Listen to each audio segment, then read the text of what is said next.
Now, the last time John Lackey and the Cardinals were involved in the same game, he beat the Birds to clinch a World Series title for the Boston Red Sox. Yesterday, Lackey had a first chance to redeem himself in the eyes of Cards fans as St. Louis looked to pull one game closer to the division-leading Brewers. John Lackey making his debut for the Cards on the mound, top first, maybe some early jitters for him. Aramis Ramirez singles to left, brings home Ryan Braun, puts the Brewers up 1-0. Ramirez having a great series against the Cardinals, 8 for 13 and 4 RBIs over the weekend. Top of the second, struggles continuing for Lackey. Mark Reynolds solo shot deep to left field. That one will get out. 2-0 Brewers. Reynolds, his 19th home run of the season. After that, though, Lackey would settle down. Top of 6 here. He gets Ryan Braun to ground out. And 2-0 at that time, still Milwaukee, and then forces Ricky Weeks, the next batter, to line out to center to end the inning. Lackey would pitch 7 strong innings, only allowing those 2 runs. And then bottom of the 7th, Lackey getting some help from his offense. Matt Holliday going deep to center. Cardinals offense much maligned throughout the season. Coming through this weekend, 12th home run for Holliday on the season. Cards now down by 1. Now tie game, same inning, and Oscar Taveras, a little bloop single. Didn't look too great, but it got the job done. Johnny Peralta, he's going to come home, and the Cards take the 3-2 lead. Now top of the 9th, Trevor Rosenthal in a jam, but he strikes out Carlos Gomez, his major league leading 34th save of the season. Cards win this one 3-2. Now, Royals rubber match versus the A's yesterday. Some legendary pitchers in attendance, but Raleigh and Dennis look away. A's pitching struggling. Omar Infante doubles to left field corner. Alcides, Escobar, and Noriaoki, they're going to come home. Royals up 3-0. Now, same inning, top of the 5th. Salvi Perez drops one in front of the left fielder. 1 run will score there. Capping off a 4-run 5th inning for the Royals, and that's all James Shields would need. He was brilliant, using a 2-seam sinker flawlessly. Top 5th forces Stephen Vaught to pop out to Gerard Dyson at second. Next batter, Derek Norris, and he will pop out to right. Shields only 2 strikeouts on the entire day, but he was efficient, had a no-hitter through 5 at that point. Now, bottom of the 6th, though, Josh Reddick up and Josh Reddick out.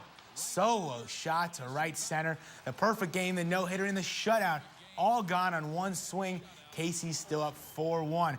And then bottom of the 8th, if some is good, more is better for Reddick, and he will homer again to right center. Another shot off of Shields. First multi-home run game since May 16th. Oakland cuts the lead to 2, but can't come any closer. Royals take this one 4-2. Now, moving on to the world of golf. The last time the world saw Rory McIlroy, he completed a dominant victory in the British Open. But going into the final day of the Bridgestone Invitational, McIlroy once again in the hunt, starting the day behind Sergio Garcia, who, get this, finished tied for 2nd behind McIlroy at the Open. WGC Bridgestone Invitation at Firestone Country Club, beautiful in Akron, Ohio. Rory starts the day 3 strokes back, but quickly coming on. 4th hole here, a great approach shot. 3rd bogey to start out the day. Now on the 3rd hole, Sergio struggling. Bogeys this one after missing that shot. And then the 15th approach shot is long. He would bogey that again. He drops to 2 strokes back at that point in time. And then Rory on 18 for par. Birdie hits it home. He wins this, and with the victory, goes to #1 in the world. He lost that ranking, but regained it with the victory at the WGC Bridgestone. Now, while baseball and golf are perfectly acceptable forms of entertainment, both sports can only carry my attention for so long until I once again crave only football. Well, this coming afternoon, the Missouri Tigers take the next step towards the return of football as they open fall camp. Tigers are coming off a historic season that included an SEC championship and a Cotton Bowl victory. Early in the week, they will just be in helmets, then we'll go full pads on Friday. Many questions for the team entering fall camp, including, will Matty Mock live up to the newfound hype? Who will his go-to target be without leading receivers LaDainian Washington and Dorial Green-Beckham? And what will become of the new-look defense that lost 7 starters from last season? All this leads up to kickoff at Faurot Field on August 30th against South Dakota State. And while the current Mizzou football Tigers hit the field for the first time this fall, A former Tiger will return to fall camp in the NFL.